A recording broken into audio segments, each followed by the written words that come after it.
Bonjour, bonsoir à tous, bienvenue dans cette nouvelle vidéo qui va présenter des gameplays de Orcus Go Second, tout simplement juste pour vous apprendre à OTK. Euh, Bon, malheureusement, c'est pas des gameplays à très haut elo parce que je suis descendu en faisant des petites carabistouilles en testant des trucs. Bon, bref. Je vais vous présenter ces deux matchs-là. Le premier, c'est un match révélateur de comment OTK. Et le deuxième, c'est juste un match un peu ridicule, donc je voulais juste vous le montrer. Donc on va tout de suite commencer à voir comment OTK avec Orcus Go Second. C'est pas très compliqué, hein, mais pour toutes les personnes qui savent pas jouer à le programme urgent, etc., ou qui l'ont jamais fait, ça peut être intéressant d'avoir une vidéo qui guide et qui donne le combo de base, quoi. Donc, on a une excellente main de départ en Go Second, parce que c'est nous qui avons choisi d'aller second. Peut-être pas. Je crois que non, c'est notre adversaire qui nous a laissé aller second. On a programme urgent en orage foudroyant. Il nous faudra un droplet à la place de Shinoko et on aurait la meilleure main du monde, mais bon voilà. Donc là, il va commencer avec une préparation des Ritz. Donc on a un joueur de Dritron en face. C'est un très bas elo, du coup c'est un très mauvais joueur de Dritron, vous allez voir. Il va faire cyber urgence. Bon, ça c'est pas très important en fait le combo qu'il va faire, puisqu'il va rien me setup, ça va être un peu ridicule. Il va set, il va spé alpha, faire Météonis pour tac 8 alpha, SP d'Athènes qu'il avait en main, ok. Effet d'Athènes, récupérer Météonis. Il va Norm Diviner, faire effet Diviner, envoyer Herald, aller chercher Draconoids. Ce qui est assez étrange, parce que c'est pas Herald, quoi. Mais bon, bref. Donc il va envoyer Draconoids. Il va invoquer... c'est un peu Audritron, hein. Il va invoquer Quadrantis, il va faire Béatrice. Et il va passer son tour. Donc voilà. Alors, c'est vraiment nul à chier comme board, mais comme ça, c'est juste pour vous montrer comment OTK, quand il n'y a aucune interruption en face, et même là, s'il y avait une interruption, j'ai orage foudroyant en plus. Je suis même pas obligé de le faire, mais je le fais quand même juste pour montrer. Donc je fais mon orage. Il va chain Béatrice. Moi, je pensais qu'il allait envoyer Eva pour aller chercher Orange Light, mais il envoie un autre Dritron. Du coup, je chain programme urgent à Béatrice, au cas où il m'envoie un truc, genre il m'envoie Green Light. En fait, au cas où au cas où, bon, je fais mon programme urgent. Juste avant que la chaîne se résolve, je chaîne programme urgent à Béatrice. Au cas où, il envoie Eva qui va chercher Greenlight, ce qui aurait été très étrange, mais on ne sait jamais. Du coup, voilà. Je fais mes deux machins, mes deux tons. Lui, il va envoyer un autre Dritron au cimetière pour je ne sais quelle raison. Et Orange Foudroyant va péter Quadrantis qui va spell les deux copains là. Pourquoi pas. Donc vraiment, c'est un board sans negate. Bon, là, en l'occurrence, je préfère jouer autour de l'inconnu qui a en main, en essayant de bait une interruption, genre une hache ou un truc comme ça, en invoquant mon recycleur de ferraille, et je vois qu'il n'y a pas d'interruption, donc bah je déroule. Hein. Avec les deux mobs de programme urgent, je fais la vouivre. Je fais l'effet vouivre pour spé un recycleur, péter mon recycleur.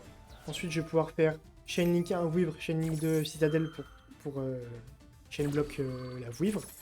Spé citadelle, un truc important avec ce deck, c'est qu'il faut faire attention à ces zones, surtout quand on joue autour avec Lib, de pas se retrouver avec, par exemple, ici, par exemple, si je laisse un mob dans cette zone et que je spé Lib, ben je peux pas activer l'effet. Je peux faire l'effet de Lib pour faire succession, mais je peux pas activer succession tout de suite, donc c'est un peu embêtant. Bon, voilà. Donc après, je pète la Béatrice pour péter n'importe quoi. Je spell Golem, j'envoie Nightmare. Et là, à partir de ce moment-là, on a tellement d'extenders. J'ai même pas besoin de... Regardez, je vais faire l'OTK sans utiliser un seul danger, je crois. Du coup, on se fait Girsu avec l'effet de Nightmare. Pardon, non. Avec l'effet de Harpour, on se fait Girsu. Avec Girsu, on envoie Serba Skeleton. Avec les trois, on fait un long Girsu. Hop. On fait l'effet de Nightmare pour booster Longirsu, ça c'est hyper important. Il faut toujours booster le mob le monstre qui va rester sur le terrain, tout simplement parce que sinon Longirsu, Dingirsu et la citadelle ne font pas létal. Du coup on booste Dingirsu. On fait l'effet de la... on booste Dingirsu en envoyant la wand, on fait l'effet de la wand de Spé Nightmare. Ensuite, Nightmare et le recycleur vont nous donner Galatea. Boum. Même pas l'effet Galatea, on va directement sur Dingirsu. Boum. On va lui attacher la harpe au cas où il y a un Nibiru qui traîne ou on ne sait quoi, une carabistouille. Genre un... Comment ça s'appelle ce mob qui... Un Battle Fader, on sait jamais. Et ensuite on fait l'effet de la citadelle, et justement on peut protéger la citadelle avec Dingirsu pour railler tout le monde. Ça fait vraiment penser à... Battle Butler. Hein. Et ensuite bah, on attaque pour le létal.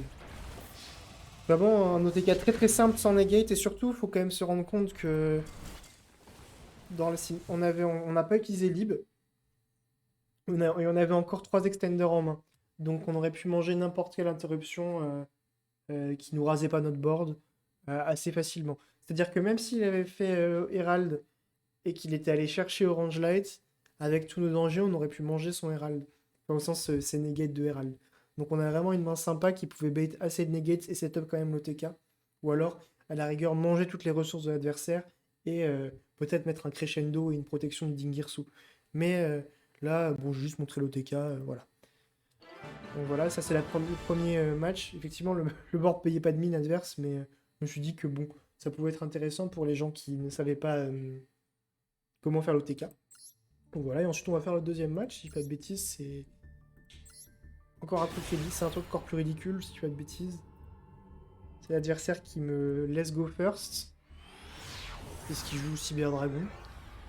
Et alors, un truc important que j'ai appris à mes dépens en local, attendez, je fais pause avant de... Un truc que j'ai appris à mes dépens en local, c'est que normalement, Cyber Dragon, c'est un très mauvais match-up contre le Orcust, parce que tout le monde sont des machines, donc il peut contact fusion avec n'importe lesquels. Bref. Donc là, on go first, et bah... On a un starter, on a de la chance, on a Girsu, qui est un starter assez sympa, et surtout qui est le meilleur starter pour se prendre maxé, puisque bah, on peut aller facilement sur Galatea, sans... Enfin, avec le moins de summon possible. Du coup, on va envoyer Nightmare avec l'effet de Girsu, faire l'effet de Nightmare, target Girsu, foolish la wand, faire l'effet de la wand, spé Nightmare.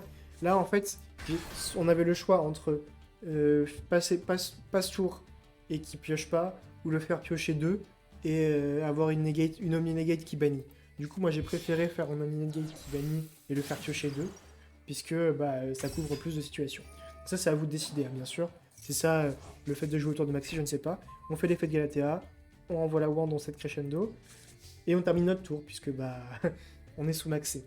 Donc on veut pas piocher, on veut pas se faire piocher tout le deck, quoi. On veut pas piocher tout le deck adverse. Donc ça à lui de jouer. Et là, il me spé un Cyber Dragon. Alors j'aurais peut-être juste contre la max en standby, puisque quand tu go second, soit tu joues SS, soit tu joues Cyber D dans ce lot-là. Donc là, je contre la max maintenant. Et là, il choisit de faire Nova. Je choisis de pas interrupt Nova, puisque si norme core, bah j'ai mon... Comment dire, j'ai mon crescendo. Mais là, en fait, je pars du principe qu'il est débile. Parce que, comment dire, à tout moment, il aurait juste pu taper sur ma Galatea et que mon crescendo soit plus utile. Mais le problème avec Cyber Dragon, c'est qu'il peut pas trop setup de negate. Du coup, je pense que s'il faisait ça, j'aurais pu remonter son board, puisque j'avais toujours une harpe au cimetière. Non, j'avais pas une harpe. Toujours un Nightmare au cimetière et un Orcust en main. Donc, l'un dans l'autre, s'il avait utilisé sa Battle Phase, eh ben, il aurait quand même eu un problème. Après, enfin, au sens, mon tour suivant aurait été un problème pour lui. Donc, il va chercher Core, et il ne norme pas Core, il norme Dry. Alors, c'est une carte qu'on voit jamais, et qui fait passer tous les monstres Cyber D niveau 5. Donc là, il 7-2 avant de faire Nova. Bon, je me demande pourquoi. Surtout là, j'attendais au moins une Chimeratech, quoi. Enfin, la Contact Fusion qui bouffe un monstre lien, quoi. Et je la vois pas arriver, donc ça veut dire qu'il a sûrement pas dans ce deck. Il fait Nova, fait Infinity.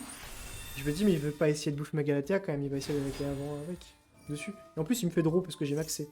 Et là, il essaie de bouffer ma Galatea, donc ouais. Bon, bref. C'est pour ça que je disais que ce match était ridicule. Bref, je crescendo. Adieu le Infinity. Et là, il se dit, oh non, mais zut alors, bah, j'ai perdu. Il va faire Overload. Donc je vais laisser Overload. Hein. En plus, j'ai de la chance, comme il a accès, j'ai H en main pour arrêter Chimeratech. Et qu'il m'attaque pas 3 fois. Alors là, il détruit son propre décret royal pour je ne sais quelle raison. Je chain H à son effet de Chimeratech de Foolish. Là, c'est juste, bon, bah, voilà. Battle phase, boum, on est moins 300. Voilà, et encore une fois, cette partie, c'est pour vous montrer comment OTK, hein, sinon je vous montrerai pas ça. Surtout que là, j'ai quand même beaucoup de dangers. Donc là, je vais directement sur Dingirsu pour dégager sa piège, parce que j'avais justement peur de la piège qu'il va mettre, la cybersystème.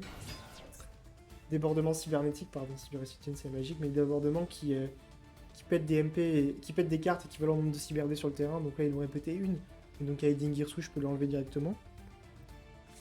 Je fais une arme cymbale skeleton, poser programme urgent et commencer le danger game. Donc c'est vraiment des extenders gratos. Hein. On dirait une vieille époque de danger Exodia. Et là c'est des Orcus. Donc, bref, là, rien de bien intéressant. Je vais aller sur Unicorn pour envoyer son Chimera Tech. Boum. Ensuite, je vais faire l'effet de Jackalope. Parce que c'est bien aussi un truc intéressant, c'est que les Nightmares combattent bien avec les dangers, puisque quand tu discardes un danger, avec Nightmare, tu peux quand même faire son effet de discard. Hop. Je vais sur Access Code.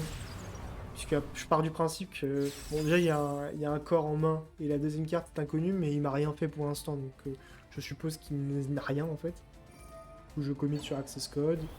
Je mets 5003, je fais Nightmare, je le boost. Je vais envoyer Harp. Symbol Skeleton, Spegalatea. Là, il n'y a pas encore létal. Du coup, je suis obligé de Symbol Skeleton, de remélanger pour que j'avais plus d'Orcus. Hop. Là, ce que j'ai dû faire, c'est remélanger avec Galatea, j'ai rien posé. J'ai fait l'effet de Harp, j'ai spé, et comme ça, j'ai létal. C'est vraiment un match un peu ridicule, mais je me suis dit, bon, en match caviar, pourquoi pas. Donc voilà, encore une fois, deux manières de présenter un OTK. Bon, celui-là était vraiment un peu inutile, mais celui d'avant était sympa puisque c'était vraiment un OTK qui partait de rien, entre guillemets. Même s'il n'y avait pas de negate en face, on aurait pu toutes les manger avec nos extenders. Donc voilà, c'était une petite vidéo pour illustrer le gameplay Orcus Go second. Sur Master Duel, voilà. Donc n'hésitez pas à liker la vidéo, à la commenter. Elle n'était pas beaucoup préparée, mais je me suis dit, bon, pourquoi pas. Je suis dans la continuité de la vidéo précédente. Donc si ça peut aider certaines personnes à commencer avec le deck et à se dire je vais le crafter, bah n'hésitez pas. Hein. Je vous souhaite une bonne fin de journée, une bonne soirée, peu importe l'heure à laquelle vous la regardez. N'hésitez pas à liker, à mettre un commentaire et à vous abonner si ça vous a plu. Voilà. Et je vous dis à bientôt pour une prochaine vidéo.